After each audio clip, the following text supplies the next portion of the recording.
할렐루야. 더 사랑의 교회 주일 예배 함께 예배 드리시는 모든 분들을 주님의 이름으로 축복합니다. 오늘 이곳 현장에서 드리고 계시는 모든 성도님들과 또한 우리 온라인으로 가정에서 드리고 계시는 모든 분들 주님의 이름으로 축복합니다. 우리 옆에 계신 분들이 계시다면 함께 우리 축복하며 인사했으면 좋겠습니다. 함께 예배드림이 기쁨입니다. 함께 인사 나누겠습니다. 함께 예배드림이 기쁨입니다. 우리의 기쁨으로 주님 앞에 드려지는 이 찬양의 고백이 하나님이 기뻐히 받으시고 오늘도 함께 하시는 그 놀라운 그 은혜의 시간이 되길 소망하며 함께 우리 주님의 이름을 높여드리며 함께 기쁨으로 찬양하며 나아갑시다.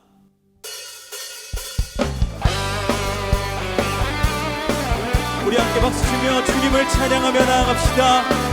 우리 찬양받기 합당하신 주님, 그 놀라우신 주님을 찬양합시다. 찬양하라, 찬양하라, 복되신 그 세주 예수. 백성들아 사랑을 전하세. 경배하라 하늘의 천군과 천사. 주님 앞에 영광을 돌리세.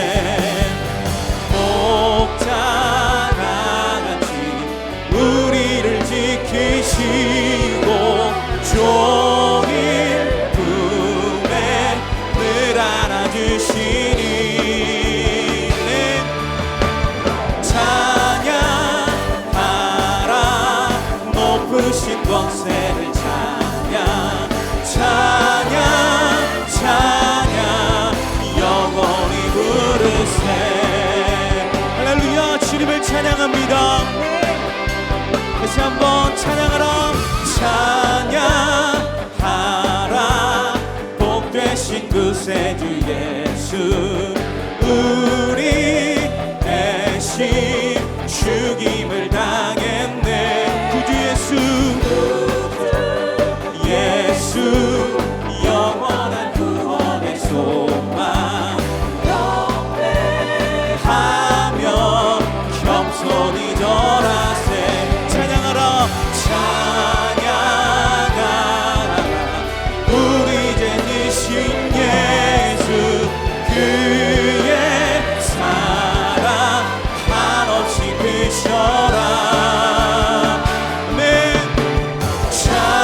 찬양하라 높으신 권세를 찬양. 찬양 찬양 영원히 부르세.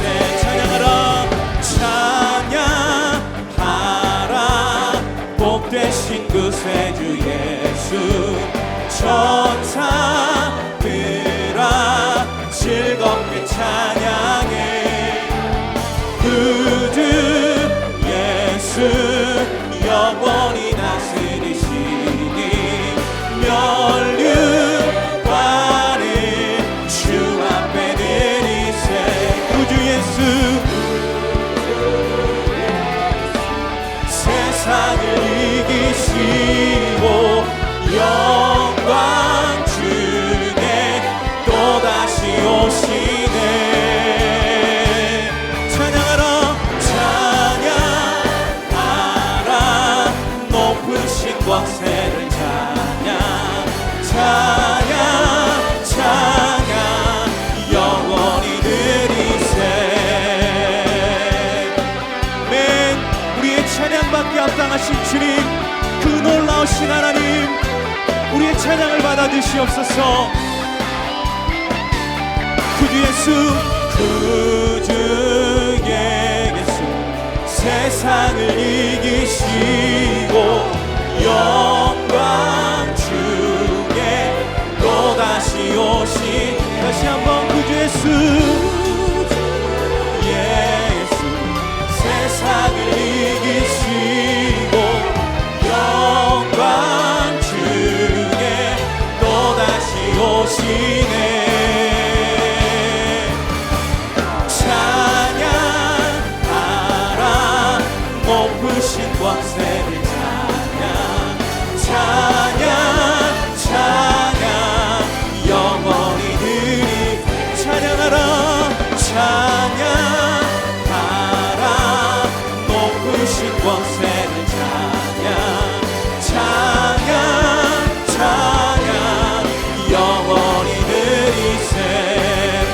나의 창조자 나의 구원자 가장 귀한 나의 예수님 찬양합니다. 나의 치료자 나의 선한 목자 되신 주 예수 나의 주 찬양하리. 우리 기뻐하며 함께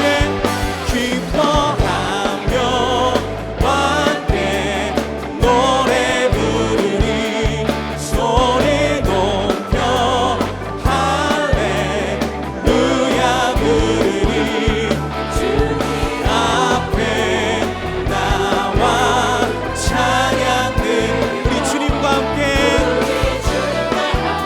기쁨으로 나갑니다. 나의 창조자 나의 창조자 나의 구원자 가장 귀한 나의 예수님 찬양합니다. 나의 치료자 나의 선한 목자 되신 주 예수 나의 주 찬양하. 나의 창조자 나의 창조자 나의 구원자 가장 귀한 나의 예수님 찬양합니다. 나의 치료자 나의 선한 목자 되신 주 예수 나의 주 찬양하. 예수 나의 주님 예수 나의 주 찬양. 한 번 더 예수 나의 주 예수 나의 주 찬양하리. 할렐루야. 우리 주님께 영광의 박수 드립니다. 아멘.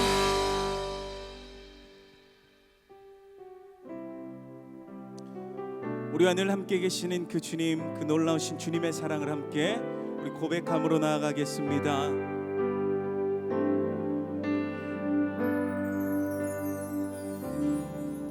다 표현 못해도 나 표현하리라. 다 고백 못해도 나 고백하리라. 다 알 수 없어도 나 알아가리라. 다 닮지 못해도 나 닮아가리라. 다 표현 못해도 나 표현 못해도 나 표현하리라. 다 고백 못해도 나 고백하리라. 다 알 수 없어도 나 알아가리라. 다 닮지 못해도 나 닮아가리라. 그 사랑 얼마나 아름다운지. 그 사랑 얼마나 날 부욕해 하는지. 그 사랑 얼마나 크고 놀라운지를. 그 사랑 얼마나 나를 감격하게 하는지. 그 사랑 얼마나 그 사랑 얼마나 아름다운지.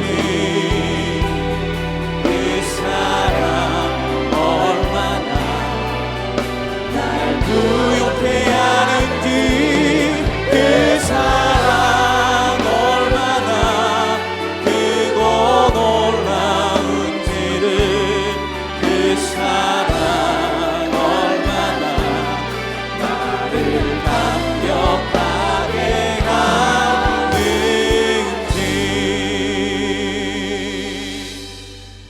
모두 자리에서 일어나셔서 찬양하시고 주일 예배를 하나님께 드리겠습니다.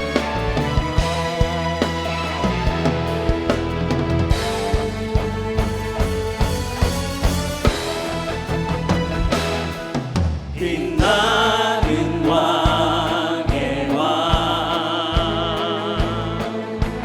영광의 주님 온 땅 기뻐하라 온 땅 기뻐하라 삼위의 하나님 아바 성령 예수 사자와 어린 양 사자와 어린 양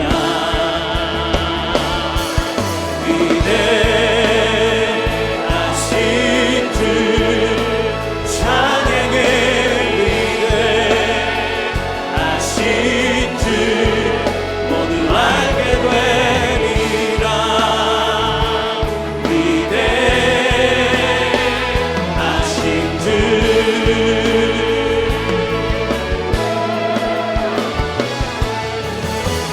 모든 이름 위에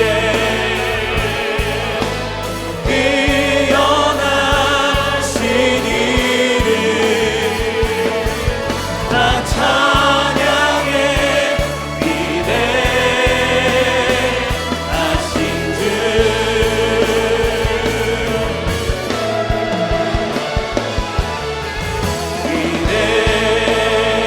위대하신 주 찬양의 위대하신 주 모두 알게 되리라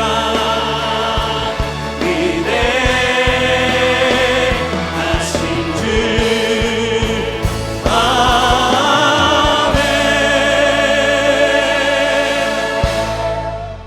온 땅이여 여호와께 즐거운 찬송을 부를지어다. 기쁨으로 여호와를 섬기며 노래하면서 그의 앞에 나아갈지어다. 여호와가 우리 하나님이신 줄 너희는 알지어다. 그는 우리를 지으신 이요 우리는 그의 것이니 그의 백성이요 그의 기르시는 양이로다. 하나님은 영이시니 예배하는 자가 영과 진리로 예배할지니라. 아멘. 사랑하는 성도 여러분, 하나님이 기뻐하시는 예배는 상한 마음과 통회하는 심령이라고 하셨습니다.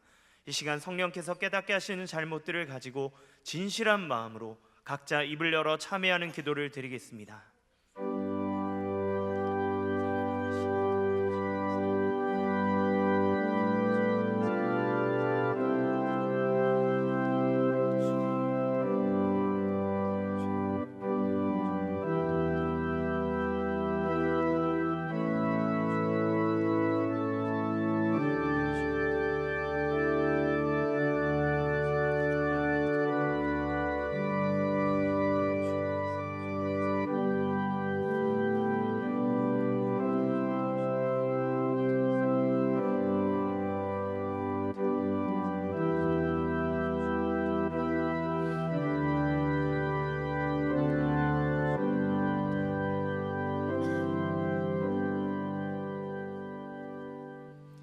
만일 우리가 우리 죄를 자백하면 그는 미쁘시고 의로우사 우리 죄를 사하시며 우리를 모든 불의에서 깨끗하게 하실 것이요 사랑의 주님, 이 놀라운 용서의 은총을 허락하신 것을 감사합니다.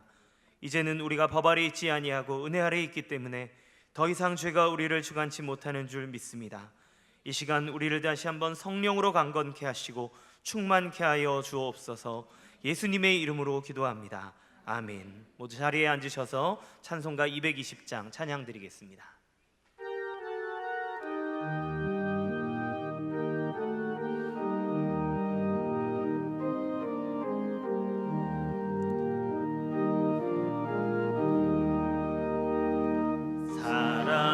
사랑하는 주님 앞에 형제자매 한자리에 그 시는 애 생각하며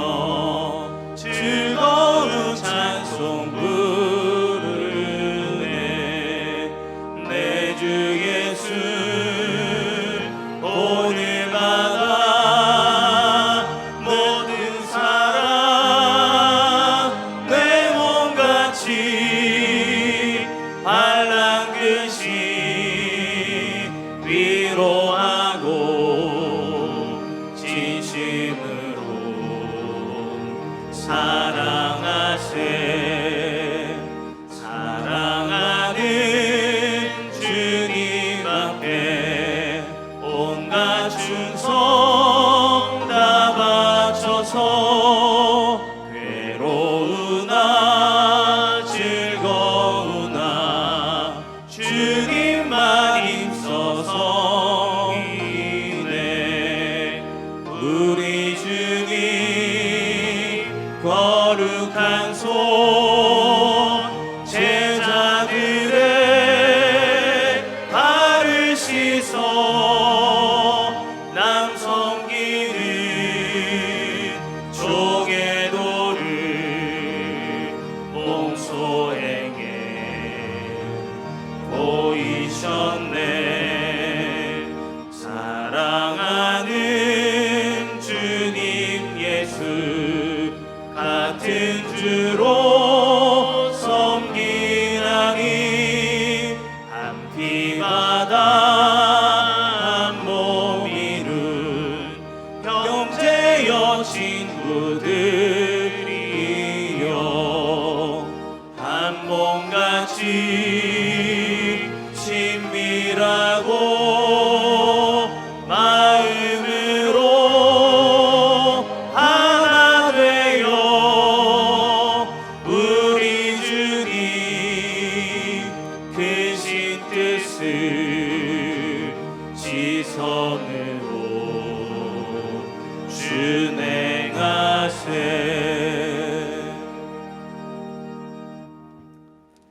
언제나 변함없이 우리를 사랑해 주신 하나님 아버지, 지난 한 주간도 주님의 날개 아래 품어주시고 거룩하고 복된 주일날 예배드리게 하심에 감사를 드립니다. 지난 한 주간도 코로나19로부터 저희 교회와 가정을 지켜주심에 감사를 드립니다. 앞으로도 계속 우리 교회와 가정을 보호하여 주셔서 코로나19에 감염되지 않도록 도와주시옵소서. 코로나19를 하루빨리 종식시켜 주시고 재확산되지 않도록 막아 주시옵소서. 코로나19로 중단된 모든 예배와 사역이 하루속히 정상화되게 하여 주시옵소서. 코로나19로 인해 경제적으로 어려움 당한 가정들이 있습니다. 주님께서 힘주시고 경제적으로 속히 회복되게 하여 주시옵소서. 가정의 달인 5월을 맞이하여 각 가정마다 복음적 성경적 부부관계와 부모와 자녀의 관계가 잘 세워지게 하심에 감사를 드립니다. 우리들의 가정에 찬양과 감사가 넘치게 하옵시고 의와 평강과 희락이 넘치는 복된 가정 되게 하옵소서. 각 가정마다 애타게 부르짖는 모든 기도 제목을 들어주시고 더 좋은 곳으로 더 많은 것으로 채워주시옵소서. 지난주일 투표를 통해 시무행정장로와 시무목양장로 후보자들을 선출케 하심에 감사드리며 모든 임직 과정이 은혜롭게 진행되게 하옵소서.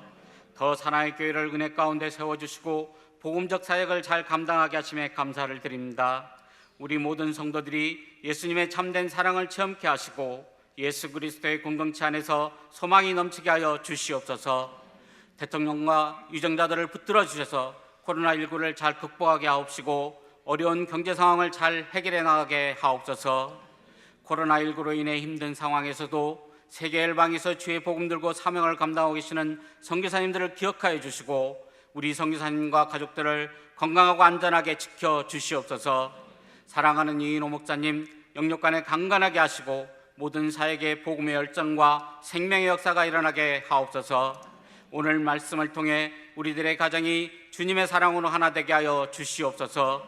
부교육자들에게도 영육간의 강건함을 허락하여 주시고 교육자와 가족들 모두 코로나19로부터 지켜 보호하여 주시옵소서. 이 시간 찬양으로 영광 돌리는 임마누엘 성가대 위에 주님의 한량없는 은혜가 넘치게 하여 주시고 중보기도하는 중보기도당과 예배를 연신하는 모든 성도들에게 주님의 사랑과 은혜가 넘치게 하여 주시옵소서.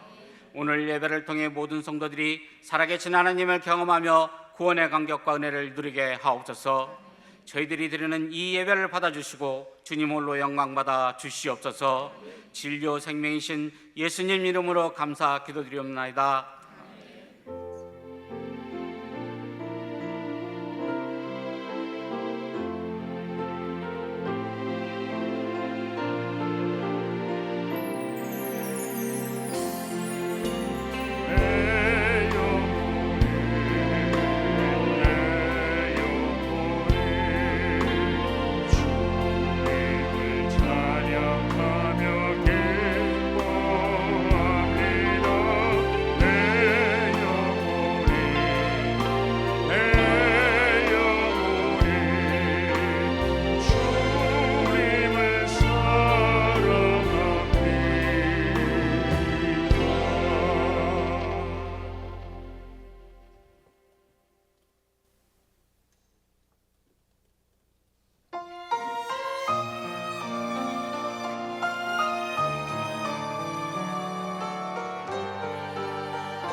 5월 24일 더사랑의 교회 예배에 참여하신 모든 분들을 주님의 이름으로 환영합니다.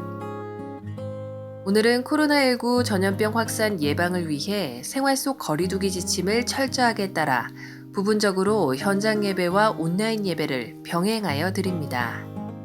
오늘 저희 교회를 처음 방문해 주신 모든 분들을 환영하고 축복합니다. 새로 오신 분은 그냥 가지 마시고 예배가 끝난 직후 3층 새가족실에 오셔서 등록해 주시면 감사하겠습니다. 오늘 새가족반 강의는 일과입니다.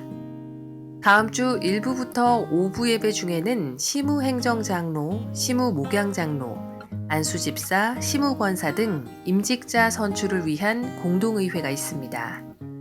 공동의회는 현장 예배에 참석하신 분들에 한하여 참여할 수 있으며 온라인 예배를 드리는 분들은 온라인 위임장을 제출하여 주시기 바랍니다. 온라인 위임장은 5월 30일에 관련 문자를 발송할 예정이며 제출 방식은 온라인 예배 신청 방식과 동일합니다. 다음 주 주일 예배는 공동의회인 관계로 예배 인원을 제한하지 않습니다. 그러나 예배 인원 파악을 위해 반드시 온라인으로 예배 신청을 해주시기 바랍니다. 현장 예배 신청은 매주 주일 오후 8시부터 마감 시까지 선착순으로 진행합니다. 유아 세례, 학습, 세례, 입교식이 6월 27일 토요일 오전 10시 30분에 있습니다. 신청 기한은 6월 7일 주일까지이며 신청은 1층 사무실에서 접수해 주시기 바랍니다. 교육 일시, 자격 요건 등 자세한 내용은 주보 5번 광고를 참조해 주시기 바랍니다. 수요 한마음 기도회가 6월 3일 수요일부터 기도하면 회복된다 라는 주제로 시작합니다. 말씀은 이인호 목사님이 전하시며 시간은 오전 11시부터 오후 12시 30분까지 진행합니다. 성도님들의 많은 관심과 참여를 바랍니다. 화요 순장반 현장 모임은 6월 2일 화요일 오전 10시 본당에서 진행합니다. 아울러 다음 주까지는 온라인으로 진행하며 남 여직장 순장반 모임은 추후 공지하겠습니다. 주중 현장 예배 및 교회 개방 안내, 샘물학교 가을학기 편입생 모집, 교우 동정은 주보를 참조해 주시기 바랍니다. 할렐루야. 예, 반갑습니다. 현장과 온라인을 통해서 예배의 자리에 나오신 모든 성도님들을 환영하고 축복합니다. 우리 옆에 있는 분들과 함께 인사 나누겠습니다. 사랑합니다. 축복합니다. 예, 감사합니다. 오늘 주일 예배에 처음 오신 분들을 기쁨으로 환영합니다. 등록을 하시거나 등록에 대한 안내를 받기 원하시는 분들은 예배가 끝나고 난 후 3층 새가족 등록실에 오시면 필요한 도움과 안내를 받으실 수 있습니다. 유아세례 학습 세례 입교 신청을 오늘부터 6월 7일 주일까지 1층 사무실에서 받습니다. 유아 세례를 신청하시는 분들은 유아 세례 안내문을 꼭 수령해 주시기 바라고요. 6월 27일 토요일에 성례식이 진행될 예정입니다. 토요일 날 진행합니다. 교육 일정과 장소는 상황에 따라 변경될 수 있고요. 추후 개별 공지해 드리도록 하겠습니다. 특별히 다음 주 주일 예배는 공동의회로 진행이 되기 때문에 예배 인원을 제한하지 않습니다. 하지만 저희가 예배 인원을 파악해서 자리를 배치하고 또 예배실을 배정해야 되기 때문에 꼭 예배 신청을 해주시기를 부탁드리겠습니다. 신청은 오늘 오후 8시부터 홈페이지를 통해 진행이 됩니다. 예배 후 귀가하실 때는 또 반드시 3층 계단을 이용해 주시기를 부탁드리겠습니다. 기타 광고는 주보를 참조해 주시기 바랍니다. 오늘 우리에게 주시는 하나님의 말씀을 보겠습니다. 신약성경 에베소서 6장 1절에서 4절까지 말씀입니다. 에베소서 6장 1절부터 4절까지 말씀입니다. 우리 화면을 보시고 제가 한 절, 여러분 한 절 교독하도록 하겠습니다. 제가 먼저 읽겠습니다. 자녀들아, 주 안에서 너희 부모에게 순종하라. 이것이 옳으니라. 내 아버지와 어머니를 공경하라. 이것은 약속이 있는 첫 계명이니 이로써 내가 잘되고 땅에서 장수하리라. 다 같이 또 아비들아, 너희 자녀를 노엽게 하지 말고 오직 주의 교훈과 훈계로 양육하라. 아멘. 이인호 목사님 나오셔서 말씀 전해 주시겠습니다.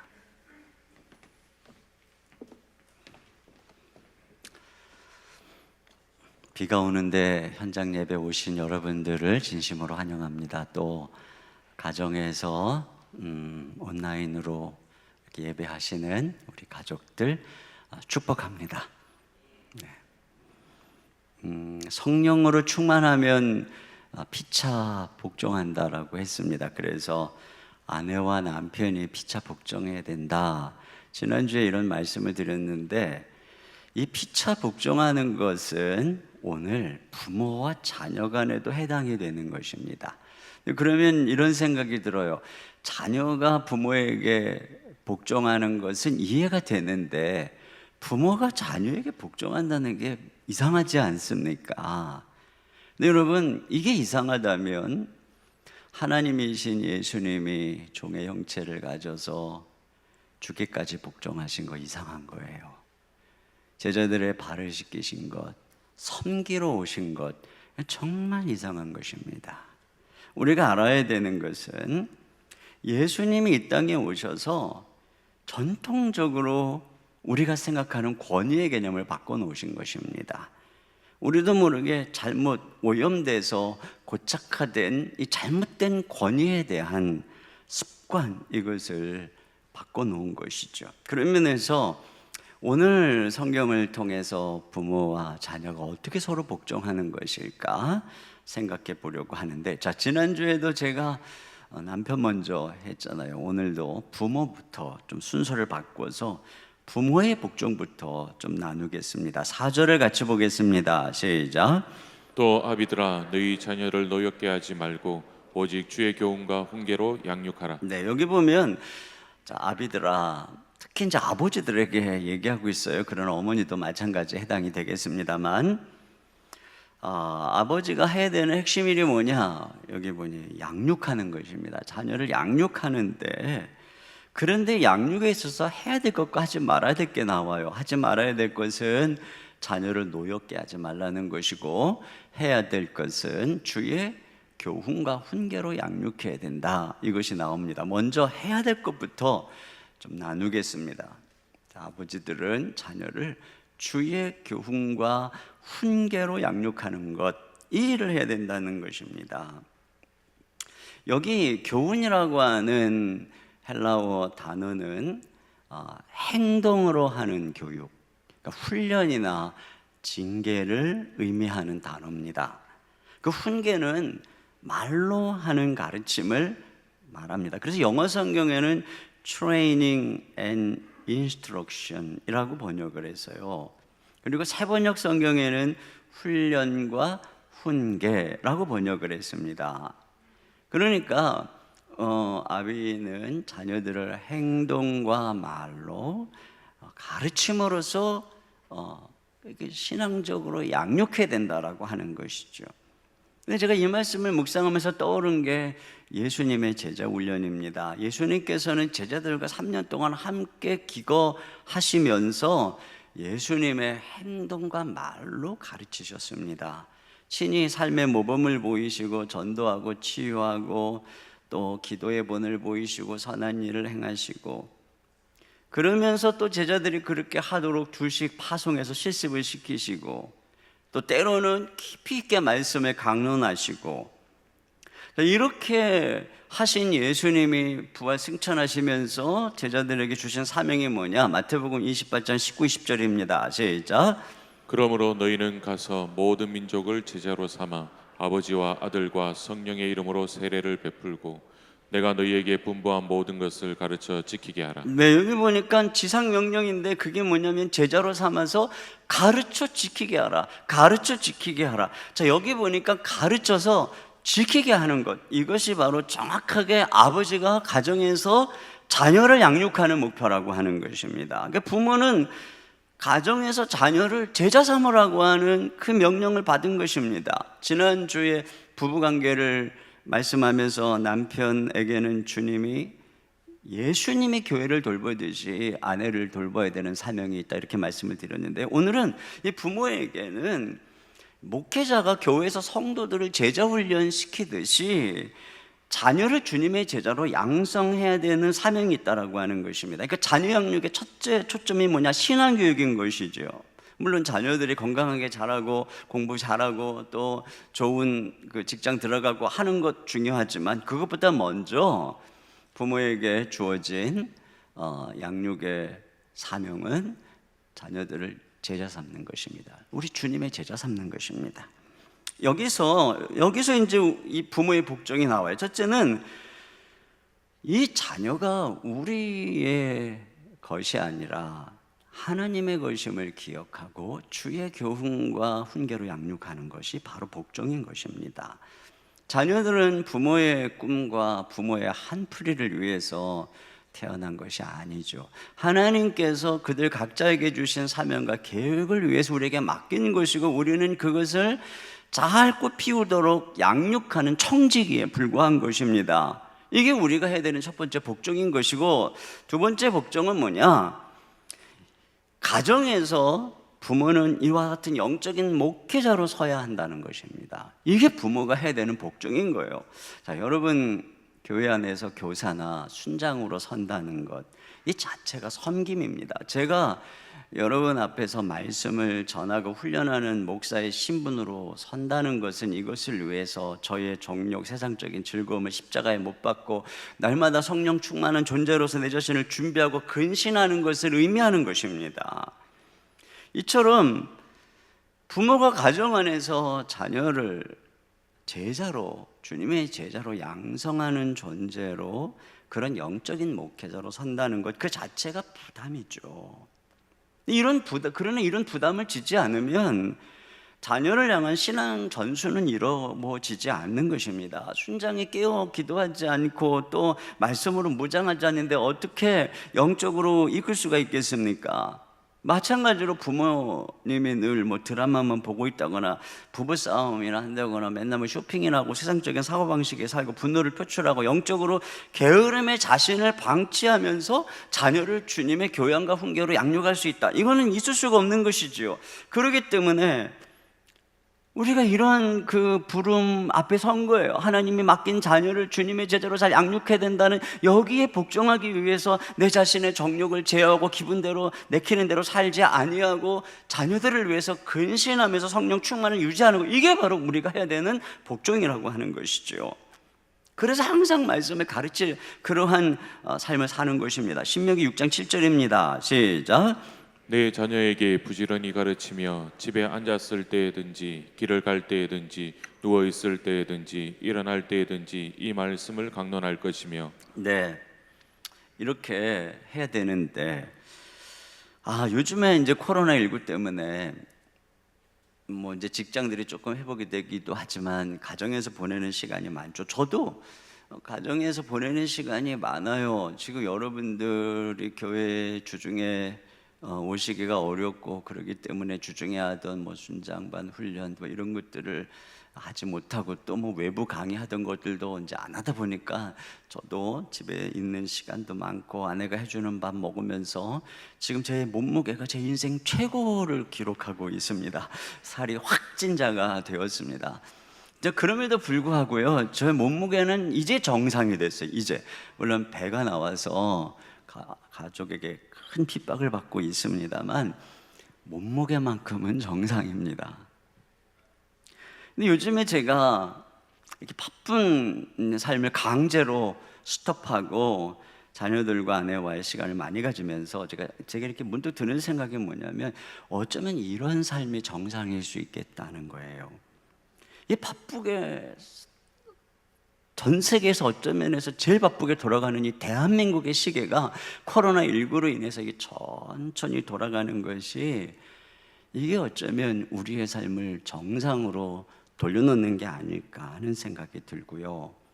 코로나19로 인해서 물론 여러 가지 경제적으로 외적으로 힘든 일은 있지만 부모들이 가정에서 자녀들과 시간을 갖고 또 오늘도 이렇게 가정에서 자녀들과 함께 예배를 드리는 이런 시간들이 우리가 자녀들에게 가정에 특별한 관심을 두게 하시는 하나님의 섭리가 아닐까.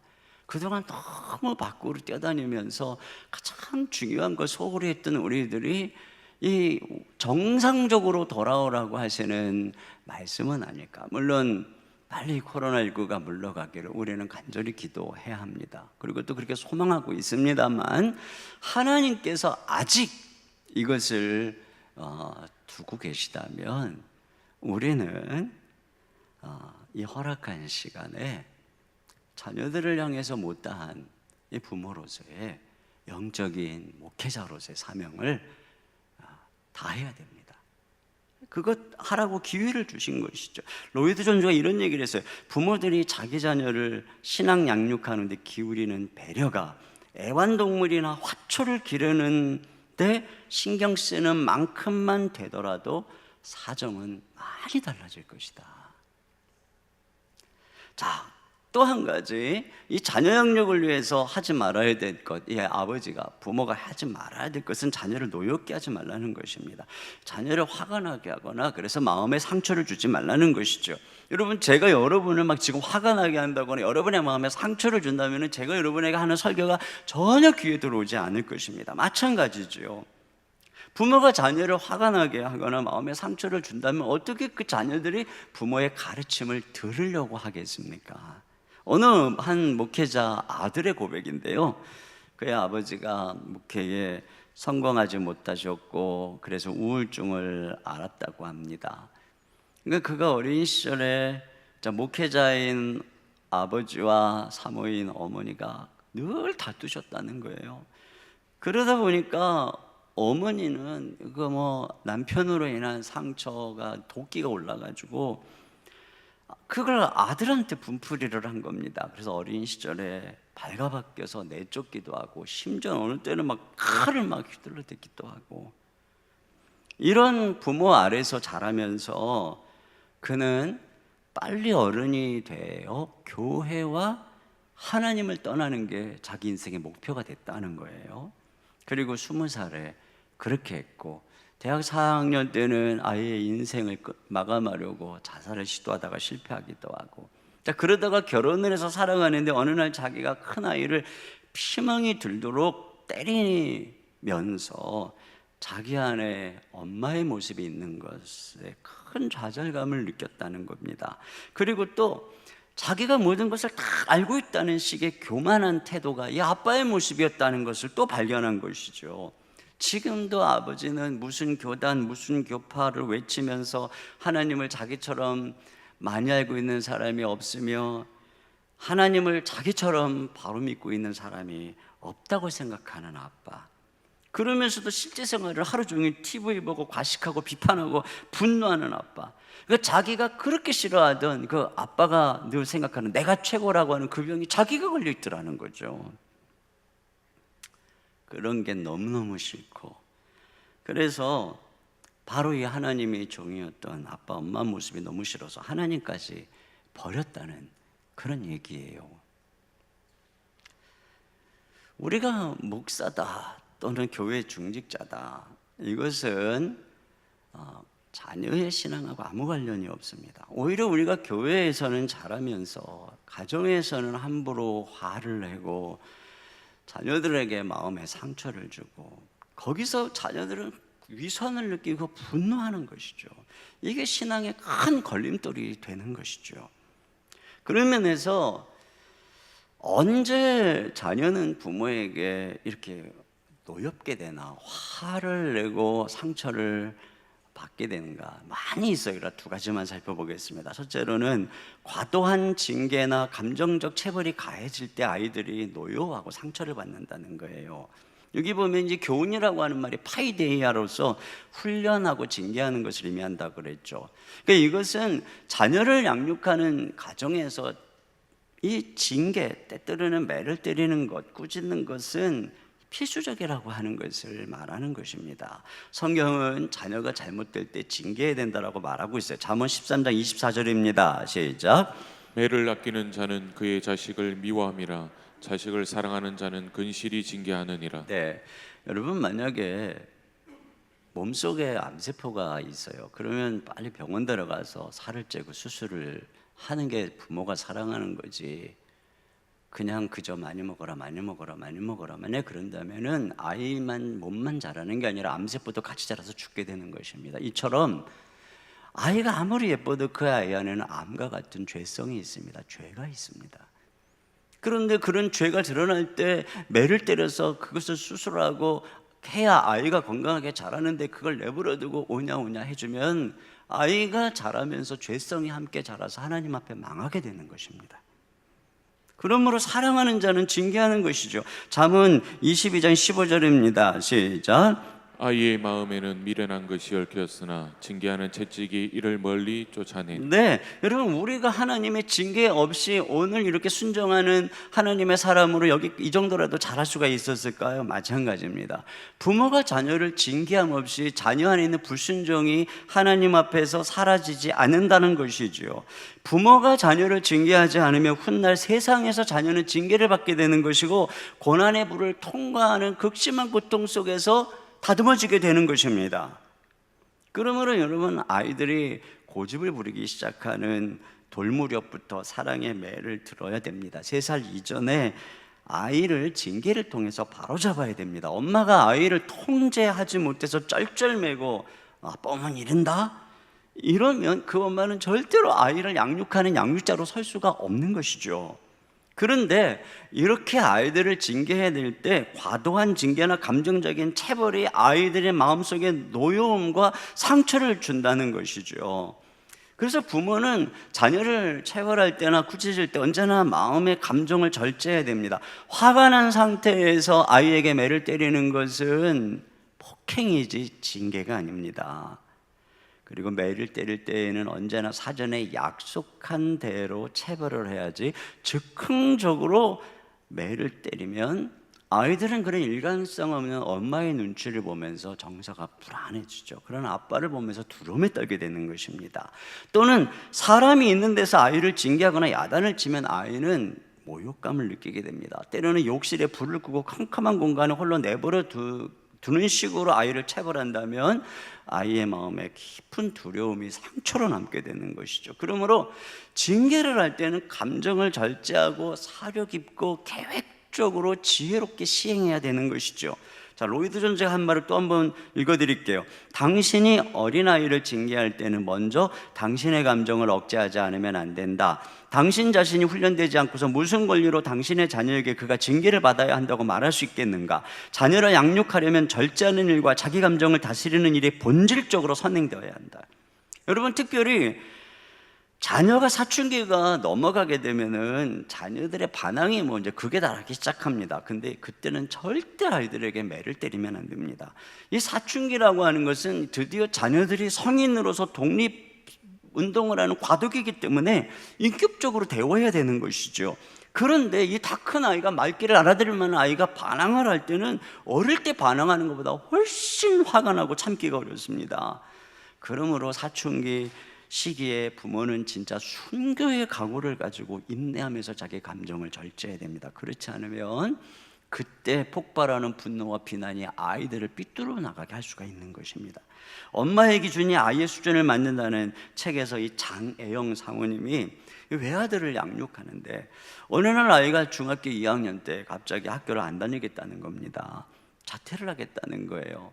그때가 어느 때냐면 자기 남편이 대기업을 잘 다니다가 신학교에 들어가서 전도사 신분으로 교회를 개척할 때입니다. 그것도 힘든데 갑자기 아이가 학교를 자퇴하겠다고 하니까 얼마나 힘들어요. 근데 남편이 그 말을 듣더니 우리 같이 일주일 동안 금식기도 하고 한번 하나님의 뜻대로 해보자 하더니 금식하고 나더니 아이의 의견을 존중하자고 하더라는 겁니다. 그러니 이 사모님 마음이 막 속이 터진 거죠. 아빠가 좀 막아야 되는데 그러지 않고 말이에요.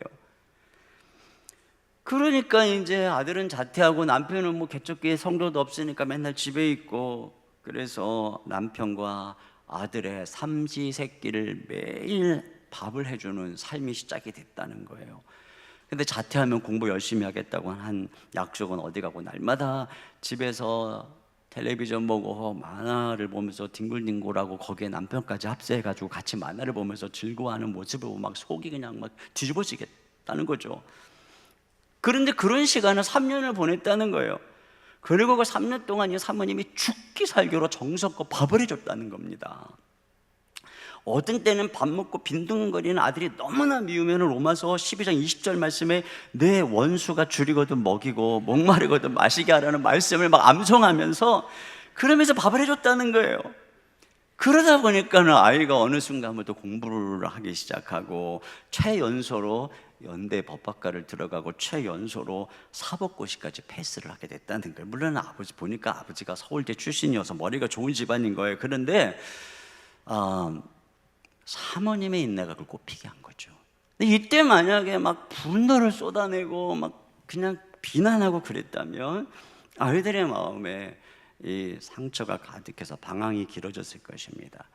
항상 기뻐하라, 쉬지 말고 기도하라, 범사에 감사하라. 이것은 바로 가정에서 부모가 자녀를 향해서 가져야 될 태도입니다. 항상 기뻐하라, 쉬지 말고 기도하라, 범사에 감사하라. 함부로 부모라고 애들 앞에서 교회에서도 조심하고 감정 절제하고 회사에서도 조심하고 감정 절제하면서 집에 와갖고는 막 다 쏟아내고 절대 그러면 안 된다는 것입니다. 이게 바로 부모의 섬김이라고 하는 거죠. 또 한 가지는 역으로 부모가 너무 훌륭하고 완전해서 그 부모의 높은 기대와 완벽주의가 아이들을 좌절하게 하고 분노하게 한다는 것입니다. 때때로 보면은 율법적으로 이 흠잡을 데 없는 경건한 부모들이 자녀를 신앙적으로 억압하고 숨막히게 할 수가 있어요. 언젠가 저랑 함께 교제하던 어느 목사님의 고백인데 늘 아들을 경건하게 강하게 키워야 되겠다는 마음이 자기 안에 있었던 것 같다는 거예요. 그래갖고 딸한테는 너그러운데 아들한테는 이상하게 인색하고, 또 아들이 조금만 잘못하면 화를 내고 되게 엄격했다는 거죠. 그러던 중에 이제 목사님이 어떤 아버지에 대한 강의도 듣고 자기를 돌아보면서 내가 너무 잘못했구나 하는 마음으로 아이들 앞에서 무릎을 꿇고 사과를 했다는 거예요. 그래서 그랬는지 어느 날, 자 이제 목사님하고 사모님하고 아들하고 식사를 같이 하게 됐는데, 아들이 자기 이야기를 하더라는 거예요. 자기가 아버지 아들로 살아가는 게 그동안 너무 힘들었다는 거예요. 아버지가 너무 반듯하고 잘못한 것이 없기에 더더욱 부담되고, 목사의 아들이라는 것이 주변에 너무 부담되고 힘들었고, 그래서 얼마 전부터 자기의 우울증이 와서 정신과를 찾아갔더니 공황장애라는 진단을 받았고, 그래서 지금 그 약을 먹고 있노라고, 엄마 아빠 몰래 그 약을 먹고 있노라고 고백을 하더라는 것입니다. 이 말을 들은 목사님이 충격을 받은 거예요. 자기가 목회한다고 분주하게 뛰어다니면서 아들의 상황이 어떤지도 모르고 이렇게 힘들어하는 것도 모르는 내가 무슨 아버지인가 해가지고 그 앞에서 펑펑 울었다라고 고백을 하시는 겁니다. 부모님 입장에서는 이렇게 훌륭하고 헌신적으로 자녀를 뒷바라지하는데 뭐가 부족한가 이런 생각을 할 수 있어요. 그러나 그러면 그럴수록 자녀는 숨이 막히고 무거운 것입니다. 너무 경건하고 성실하고 완벽한 부모가 자녀를 숨 막히게 하는 것이죠. 말하지 않아도 눈빛 하나로부터 애들이 막 주눅이 들고 막 기가 죽는 것입니다. 여러분, 우리가 자녀를 말씀으로 양육하는, 주의 교양과 훈계로, 교훈과 훈계로 양육한다는 게 율법적 부모가 되라, 절대 그런 얘기가 아니에요. 저는 목사로서 가끔 저의 권위를 저의 행위에서 찾으려고 할 때가 있어요. 물론 목사로서 행위가 올바를 때 말씀의 권위가 있는 것도 사실입니다만, 만약에 제가 이렇게 했기 때문에 여러분도 이렇게 해야 된다라고 밀어붙인다면 여러분 숨이 막힐 것입니다. 그러나 때때로 제가 가끔 실수하고 부족한 모습을 보이면 여러분들은 목사님도 나랑 똑같은 죄인이구나, 똑같은 사람이구나 해서 막 이렇게 안도에 숨으시겠죠. 제가 신앙이 성숙해지면서 나타나는 모습은 완벽한 모습이 아니라 점점 솔직해지는 모습이라는 생각을 하게 돼요. 과거에는 제가요, 머리를 감지 않으면 밖에 나가지도 않고요, 양복을 입지 않으면 나가지도 않고, 성도들이 잘 가는 쇼핑센터나 이마트나 여기 롯데몰 절대 안 갔어요. 그러나 요즘에는 머리 안 감아도 그냥 나가고, 어떤 때는 머리 안 감아도 교회 그냥 와요. 롯데몰도 그냥 갑니다. 지나가다 나를 흘끔흘끔 보면 우리 교인인가 보다, 그리고 그냥 갑니다. 아직 광교에 있는 백화점은 못 가봤지만 가볼 겁니다. 그냥 이렇게 숨기지 않고 그냥 있는 모습 그대로, 이게 이제 저에게 있어서 변화돼 가고 있는 모습이에요. 왜 이렇게 내가 변화될까 하고 제가 생각해 봤더니, 주님의 은혜로 내가 점점 나를 포용하고 있는 거예요. 이거 내가 나를 포용하지 못할 때 주변에 계속 신경을 쓰다가 이제는 주님의 은혜로 내가 나를 포용하는 거죠. 자, 그런데 말이에요, 이렇게 내가 나를 포용하니까 내가 남을 포용하게 된다는 거죠. 여러분, 새벽기도 나와서 기도하고 말씀 듣고 큐티하면서 은혜 받도 내가 주님의 은혜로 복음으로 나를 포용하니까 어떻게 해요? 일어나서 아직도 잠자고 있는 가족 애들한테, 에이 놈아, 새벽에 일어나자고, 기도해야지, 큐티해야지, 이러지 않는다고요. 왜? 내가 새벽 기도하면서 주님의 은혜로 내가 은혜로 충만해지니까 그 모습을 포용하게 되는 거예요. 용납하게 되는 거예요. 사랑하게 되는 거죠.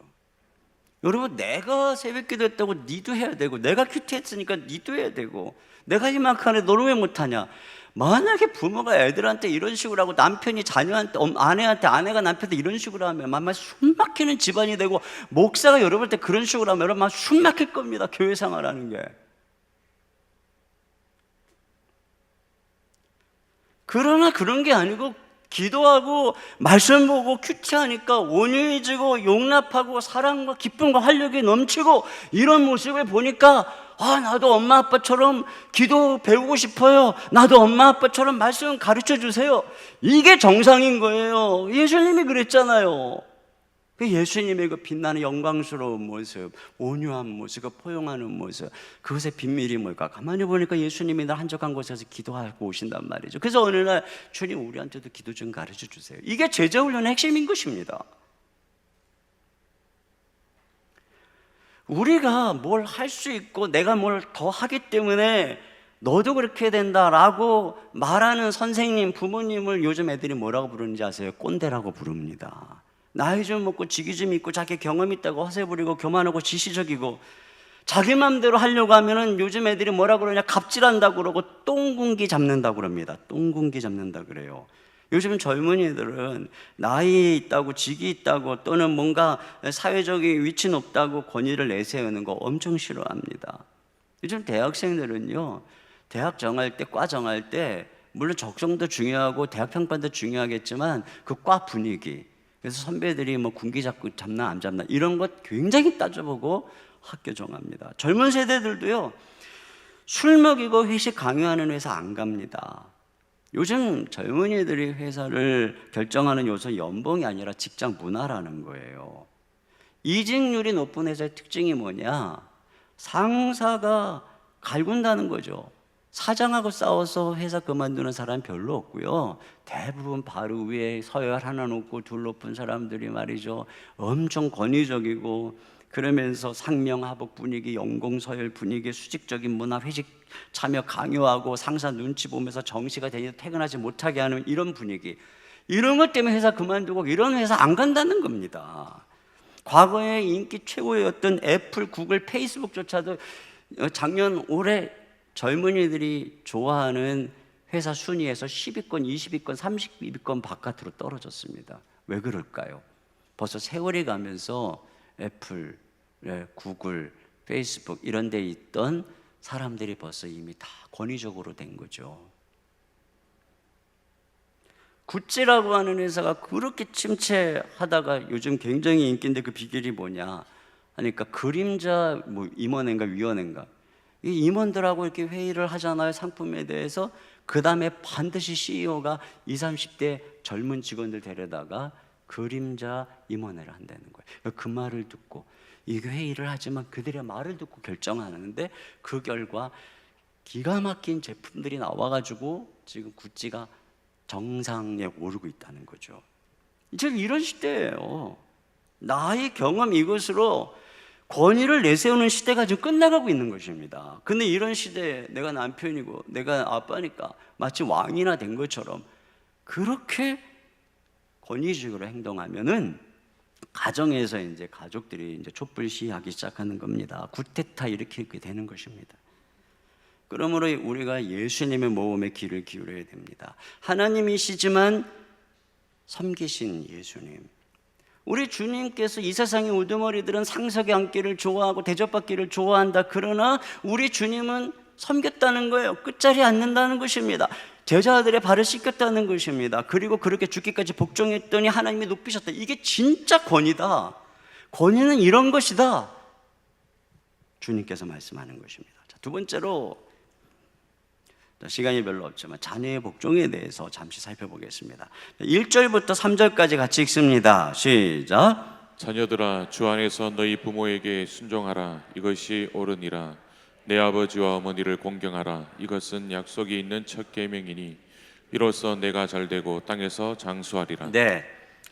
자, 부모에게는 순종하라, 공경하라 이렇게 말씀하고 있는데, 자, 이것을 세 가지로 정리할 수 있습니다. 첫째는 뭐냐면 부모에게 순종하는 것은 옳은 것이라는 겁니다. 이게 뭐냐면 하나님이 정하신 인간의 도리라는 거예요. 옳다라고 하는 것은. 신앙의 양심적으로 판단할 때 부모에게 순종하는 것은 옳은 일이다. 인간 안에는, 양심 안에는 하나님이 새겨주신 도덕률이 있어요. 그래서 C.S. 루이스가 순전한 기독교라고 하는 책에서 조사를 해보니까 고대 문명의 발상지인 이집트나 바벨론이나 또는 인도나 중국이나 또는 저 그리스 로마의 도덕 이 법률을 다 조사해 보니까 비슷하더라는 것입니다. 서로 교류도 없었던 그들이 비슷하더라는 거예요. 그리고 오늘날하고도 도덕이 비슷하다는 거죠. 이게 뭐냐? 인간의 마음 안에 하나님이 새겨주신 도덕률이 있다는 겁니다. 근데 이 말씀이 뭐냐면 그런 도덕률, 양심에 비추어 볼 때 부모를 공경하는 건 옳은 일이라는 것이죠. 그러니까 다시 말하면 인간의 도리라는 겁니다. 그래서 이 성경 출애굽기에 보면 부모를 치는 자는 죽여라, 또는 부모를 저주하는 자를 죽여라, 거역하는 자를 죽여라, 이렇게 말씀하는 거 왜 그러겠습니까? 그런 자는 인간도 아니다. 인간의 기본적인 도리도 지키지 않는 존재라고 하는 것이죠. 여러분, 구구단이 취향이 아니고 진리인 것처럼 이 마음 안에 있는 도덕률은 취향이 아니에요. 하나님이 세워주신 절대적인 기준이고 진리입니다. 2+2가 4, 옳은 것이죠. 마찬가지로 부모에게 자녀들이 순종하는 건 옳은 것이란 말입니다. 두 번째로 유익을 따져볼 때도 옳다는 겁니다. 사람들은 옳고 그름을 유익을 가지고 요즘 많이 얘기합니다. 그래, 해가 되면 틀린 거예요, 유익이 되면 옳다는 것입니다. 그런데 그런 측면에서도 부모에게 순종하는 것은 옳은 것입니다. 왜냐하면 부모의 마음에는 자녀를 사랑하는 본능이 있어요. 하나님이 주신 것입니다. 그래서 동물조차도 새끼를 보호하는 본능이 있습니다. 그러니까 자녀 입장에서 자기를 본능적으로 사랑하고 위해줄 유일한 분이 부모입니다. 그 부모는 자기는 나쁜 짓을 해도 자녀에게는 좋은 것을 가르치는 분이 부모예요. 친구들은 자기가 나쁘면 나쁜 짓 같이 하자고 가르치지만 절대 부모는 안 그렇습니다. 부모는 또한 이미 오랜 세월을 살았기에 자녀가 갖고 있지 않은 인생의 지혜가 있습니다. 또 자녀는 부모의 유전자를 받았기 때문에 부모, 엄마, 아빠와 비슷한 기질, 비슷한 체질을 가졌어요. 그렇기 때문에 누구보다 부모가 자녀의 약점과 강점을 잘 알고 잘 양육하고 이해할 수 있습니다. 그러므로 그런 부모의 말을 자녀가 들으면 자녀가 잘 되는 거예요. 그래서 지혜로운 자는 부모 말을 듣는 것입니다. 잠언 13장 1절입니다. 시작. 지혜로운 아들은 아비의 훈계를 들으나 거만한 자는 꾸지람을 즐겨 듣지 아니하느니라. 네, 그렇죠. 자, 두 번째, 이 말씀에서 우리에게 주는 건 뭐냐면 부모에게 순종하는 것은 하나님이 세운 권위에 복종하는 거란 뜻입니다. 2절에 보니까 내 아버지와 어머니를 공경하라, 이것은 약속 있는 첫 계명이다, 이렇게 말하고 있어요. 여기 공경하다라고 하는 말은 중하게 여기다 높이 평가하다, 이런 거죠. 잠언 23장 22절 시작. 너를 너 낳은 낳은 아비에게 청정하고 내 늙은 어미를 경히 여기지 말지니. 네. 자, 이와 같이 부모를 중히 여기는 거, 이게 공경입니다. 그런데 이 부모님의 이 무게, 부모님의 가치가 어디에 있는 것일까요? 우리 하나님께서는 십계명에서 하나님을 경외하는 이 첫 번째 돌판에 계명을 주신 다음에 두 번째 돌판의 첫 계명으로서 부모를 공경하라고 하셨습니다. 그러면서 약속을 주셨습니다. 하나님을 사랑하고 우상을 섬기지 않고 하나님만 섬기는 자에게 축복의 약속을 주신 것처럼 부모를 공경하는 자에게 약속을 주셨습니다. 신명기 5장 10절 같이 봅니다. 시작. 나를 사랑하고 내 계명을 지키는 자에게는 천대까지 은혜를 베푸느니라. 네. 근데 이처럼 부모를 공경하는 자에게 약속을 주셨어요. 16절 시작. 너는 내 하나님 여호와께서 명령한 대로 내 부모를 공경하라. 그리하면 내 하나님 여호와가 내게 준 땅에서 내 생명이 길고 복을 누리리라. 네. 부모 공경하면요, 이렇게 복을 받는다는 겁니다. 그 인천 순복음교회 최성규 목사, 원로 목사님 되셨는데 이분이 오래전부터 성경적인 효 운동을 하셨습니다. 근데 이분이 성경적인 효 운동을 하시게 된 계기 중에 하나가 삼풍백화점 붕괴 사건이라고 합니다. 자, 그 삼풍 붕괴로 많은 사람이 죽었는데 그 붕괴된 현장에서 기적적으로 살아난 세 청년이 있는데 11일 만에 최명석 군이, 13일 만에 유지환 양이, 17일 만에 박승현 군이 구출이 됐다고 합니다. 이 목사님은 이들이 아마도 예수 믿는 청년이겠거니 했는데 세 명 다 불신자였던 거예요. 근데 나중에 보니까 이 세 명 다 효자, 효녀였다는 겁니다. 그래서 목사님이 이 5계명에 부모를 공경하는 자에게 내가 준 땅에서 생명이 길고 복을 누릴 거라고 하신 이 말씀의 약속이 이게 사실이구나, 이게 일반론적인 측면에서도 하나님이 약속을 주시는구나, 이렇게 생각했다는 거죠. 여러분, 하나님을 섬길 때 축복을 주시겠다고 하신 하나님께서 부모를 섬길 때 축복하겠다, 이게 무슨 뜻입니까? 바로 부모에게 하나님의 권위를 입혀주시는 것입니다. 그래서 하나님을 경외하듯이 부모를 공경하라는 것입니다. 아내가 예수님께 하듯이 남편에게 순종하라고 하였다면 자녀는 하나님께 하듯이 부모에게 공경하라는 것입니다. 하나님이 당신의 권위를 부모에게 입혀주신 것이지요. 그래서 너희가 나를 대하듯이 부모를 대하라, 그러면 축복하겠다. 그러나 그렇게 하지 않으면 책망을 하시겠다는 것입니다.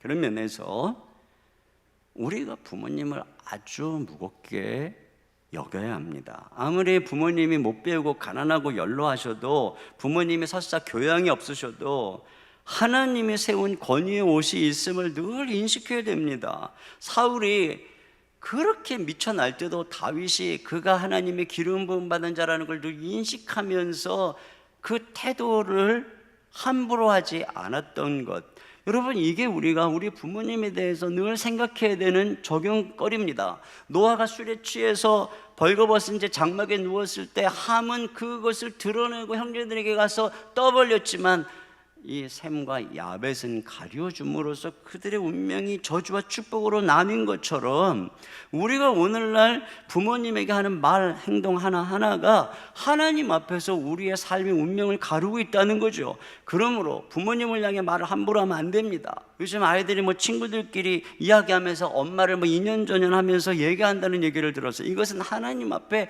큰 불경죄인 것입니다.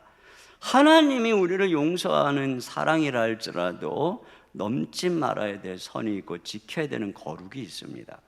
아무리 부모가 나에게 잘해주고 나를 사랑한다 할지라도 지켜야 되는 선이 있는 것입니다. 이게 질서, 이게 권위입니다.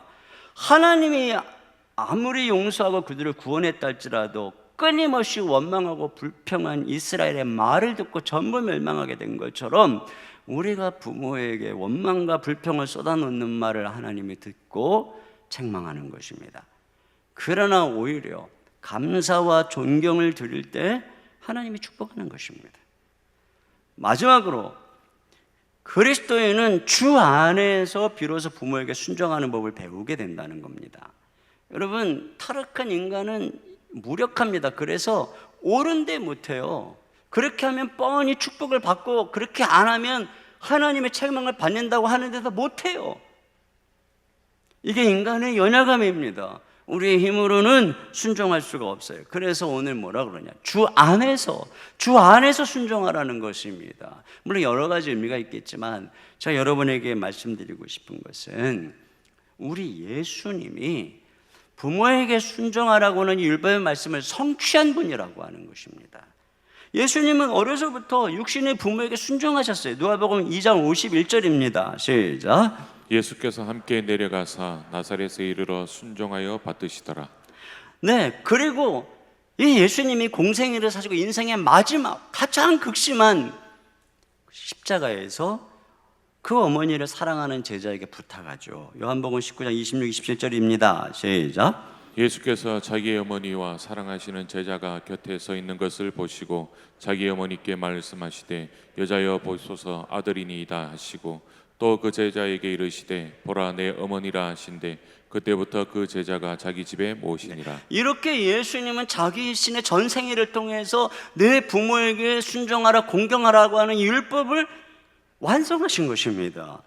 그리고 그 예수님의 성령 안에서 우리 안에 거하시고 우리가 그 예수님을 닮아가면 닮아갈수록 우리 안에 계신 성령님은 우리로 하여금 예수님처럼 부모에게 순종하도록 이끌어 주시는 것입니다. 그러므로 신앙이 자라면 자랄수록 우리 안에는 부모님에게 순종하는 공경하는 이런 열매가 맺어지게 되는 것입니다. 신앙은 좋은데 부모 말을 안 듣는다, 이런 것은 있을 수가 없어요. 예수님은 그렇게 가르친 적이 없기 때문에 그렇습니다. 그러므로 여러분의 신앙이 성숙해질수록 부모님이 말하면 자녀는 네 하고 순종하는 겁니다. 게임 그만해라, 네. 방 청소해라, 네. 이렇게 얘기해야 되는 겁니다. 연애 그만하고 일찍 들어와라, 네. 뭐 자녀가 뭐 부모님에게 섭섭하다 삐졌다 이런 말은 있을 수가 없는 겁니다. 어디 감히 부모님에게 삐질 수가 있습니까? 시험 끝나서 노래방 가려고 하는데 엄마가 못 가게 해서 삐졌다. 어디 그런 게 있습니까? 네. 친구 집에 가서 하룻밤 자기로 했는데 못 가게 해서 삐졌다. 그래서 엄마가 말도 안 한다. 세상에 이런 불경이 어디 있습니까? 이건 신앙인으로서 있을 수가 없는 것입니다. 순종을 못 배웠기 때문에 그런 거예요. 거기서부터 순종을 배우는 겁니다. 이게 진짜 영성 훈련입니다. 그 사람이 하나님 앞에서 바르게 진짜 순종하는 존재가 되는 거예요. 설사 부모가 틀린 말을 한다 해도 태도만은 공손해야 됩니다. 어떤 어머니가 자녀가 인류대학 가게 하기 위해서 모든 걸 다 바쳤어요. 그런데 어느 날 딸이 자기 친구하고 통화하는데 우리 엄마는 인류병 걸린 속물이라고 얘기를 하는 걸 듣고 충격을 받은 겁니다. 여러분 절대 그러면 안 됩니다. 부모와 자녀는 가치관에서 다른 시기를 보내는 거죠. 자녀들은 지금 청소년기 이상적이에요. 그러니까 이상적이고 철학적 가치관을 갖고 있어요. 그러나 부모는 지금 생존을 위해서 현실에서 달려가기 때문에 부모의 가치관은 현실적이고 실용적입니다. 그러니까 갭이 있을 수밖에 없죠. 그러나 성숙한 자녀라면 자녀를 좋은 대학 보내려고, 좋은 배우자 만나게 하려고, 그렇게 해서 세상의 이 힘든 삶을 조금이라도 덜 힘들게 살도록 하려는 그 부모의 마음을 이해하려고 그래야지. 무슨 그게 속물 취급을 하고. 이거는 신앙이 성숙하고 그리스도를 닮는 사람의 마음이 아니에요. 우리가 예수님을 닮는데 그런 식으로 막 자기가 정의의 사도인 척하면 이건 예수님을 닮은 사람이 아니고 이 바리새인 닮는 사람입니다. 남 비판자라는.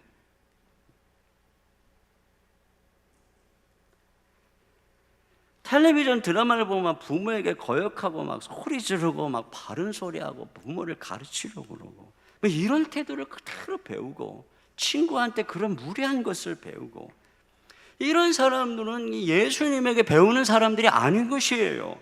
신앙이 좋을수록 부모님을 공경하고 무겁게 여기고 말 한마디도 조심하고 교회에서는 막 상냥하게 하면서 집에서는 부모한테 짜증낸다. 함부로만 말한다. 그런 사람은 아직 그리스도에게 배우지 못한 사람입니다. 아버지의 마음이라는 김승현 시인의 시의 일부를 읽어드리고 마무리할게요. 세상이 시끄러우면 줄에 앉은 참새의 마음으로 아버지는 어린 것들의 앞날을 생각한다. 어린 것들은 아버지의 나라다. 아버지의 동포다. 아버지의 눈에는 눈물이 보이지 않으나 아버지가 마시는 술에는 항상 눈물이 절반이다. 아버지는 가장 외로운 사람이다. 폭탄을 만드는 사람도 감옥을 지키는 사람도 술가게 문을 닫는 사람도 집에 돌아오면 아버지가 된다. 아버지의 때는 항상 씻김을 받는다. 어린 것들이 가진 그 깨끗한 피로. 여러분, 폭탄도 만들고 술도 팔고 그렇게 때를 묻히면서 어린 것들을 자녀를 위해서 살아갑니다.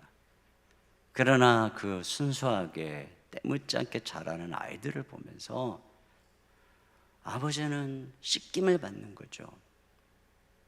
그런데 그 자녀가 그 아버지의 때 묻은 희생 속에 큰 자녀가 자기가 옳은 것처럼 부모한테 함부로 하고 속물이라고 그러고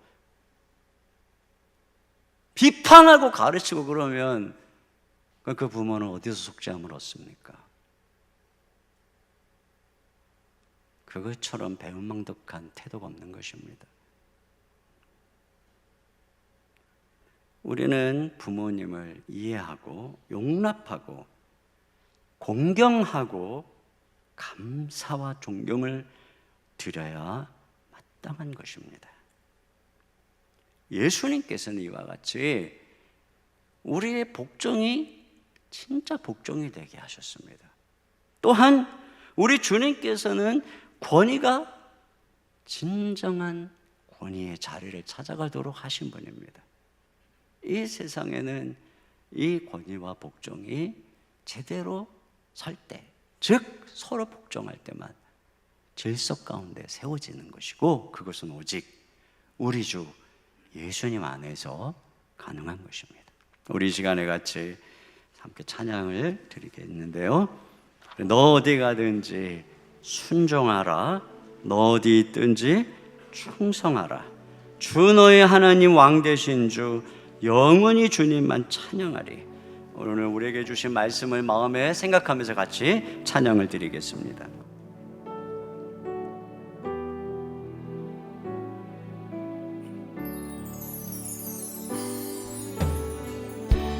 너 어디 가든지 순종하라, 너 어디 있든지 충성하라, 주 너의 하나님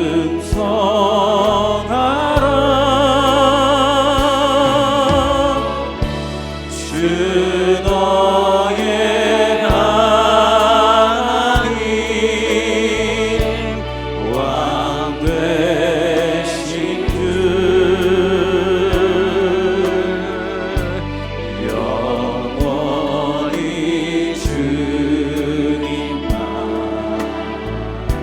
찬양. 한 번 더 합니다. 너 어디 가든지 순종하라. 너 어디 가든지 순종하라, 너 어디 있든지 충성하라, 주 너의 하나님 왕 되신 주 영원히 주님만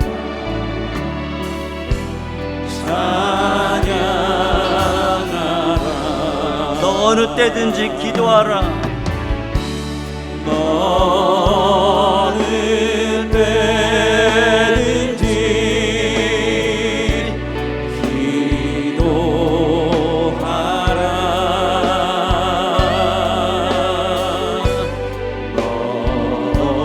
어느 때든지 감사하라,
같이 함께 기도하겠습니다. 먼저 부모는 자녀를 주님의 제자로 삼아 행동과 말로 자녀들을 양육하게 하소서. 그런 존재임을 늘 인식하게 해달라고 기도합시다. 부모는 절제된 징계와 체벌로 자녀를 바로잡게 하시고 포용과 사랑으로 양육하여 올바른 권위가 회복되게 해달라고. 자녀는 부모에게 공경과 순종함으로 하나님이 세우신 질서와 권위에 복종하게 하소서.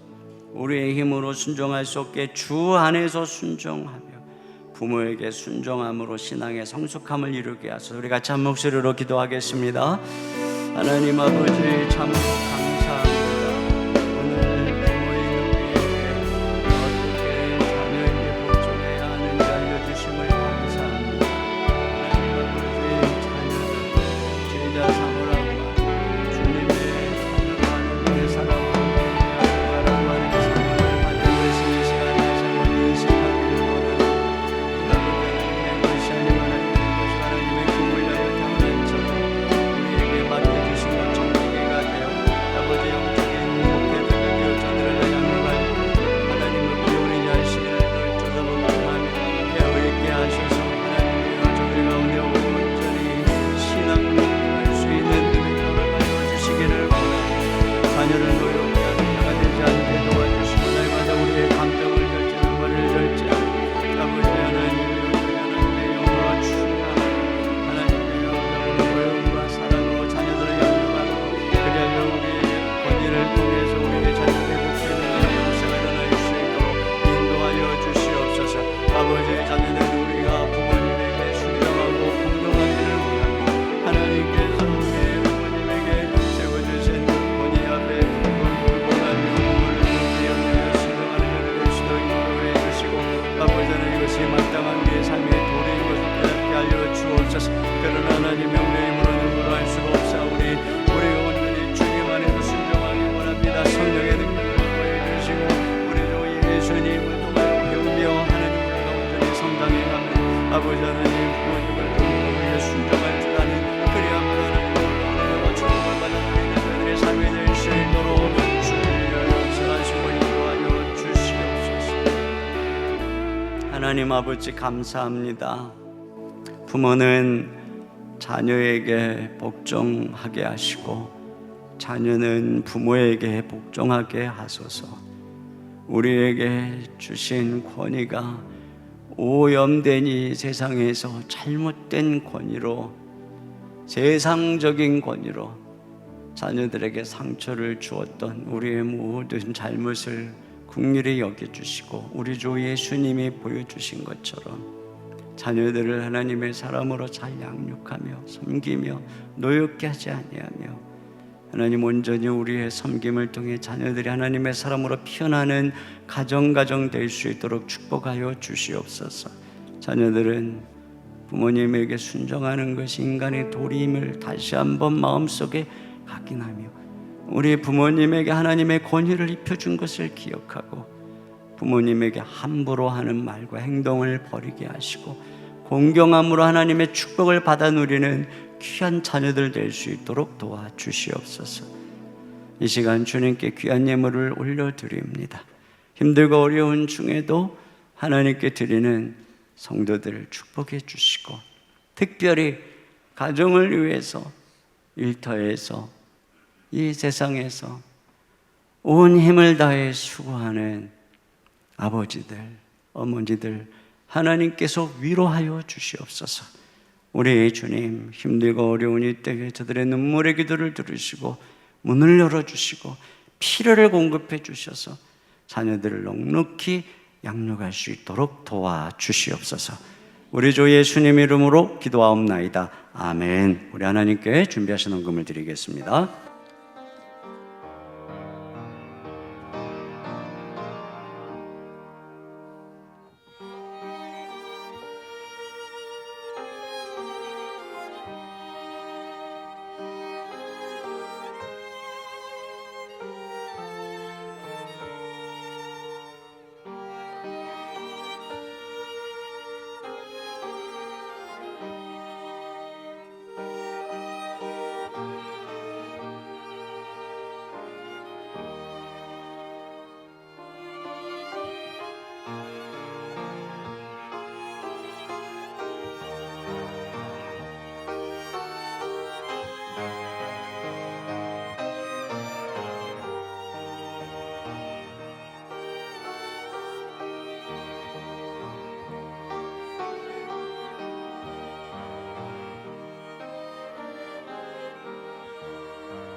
모두 자리에서 일어나셔서 우리의 가정을 건강하게 세워주시는 하나님께 찬양드리겠습니다.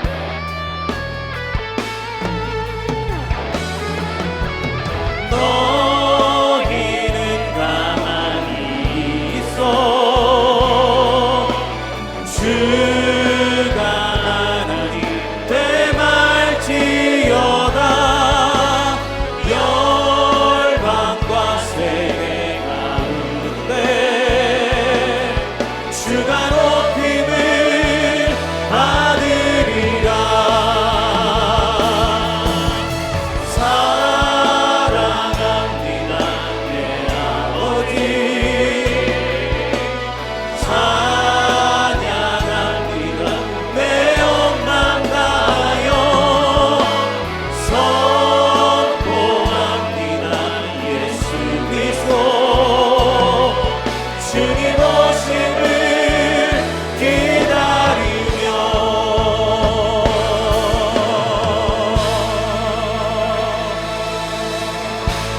지금은 우리 주 예수 그리스도의 은혜와 우리 아버지 하나님의 무한하신 사랑하심과 성령님의 감화감동 교통으로 충만하신 역사가 우리 주님께서 섬기신 것처럼 자녀를 권위를 가지고 온전히 섬김으로 우리의 자녀들이 가정 안에서 아름답게 신앙인으로 피어나며 또한 우리 주님께서 부모님에게 순종하는 순종을 가르쳐 주신 것처럼 자녀들은 부모님에게 순종하고 공경함으로 하나님의 놀라운 축복을 경험하기를 소망하며 돌아가는 모든 성도님들, 가정에서 함께 예배하는 모든 가족들, 또 우리 자녀들, 다음 세대들, 우리 연로하신 부모님들 머리 위에 이제로부터 영원토록 함께 해주시기를 간절히 축원하옵나이다. 아멘.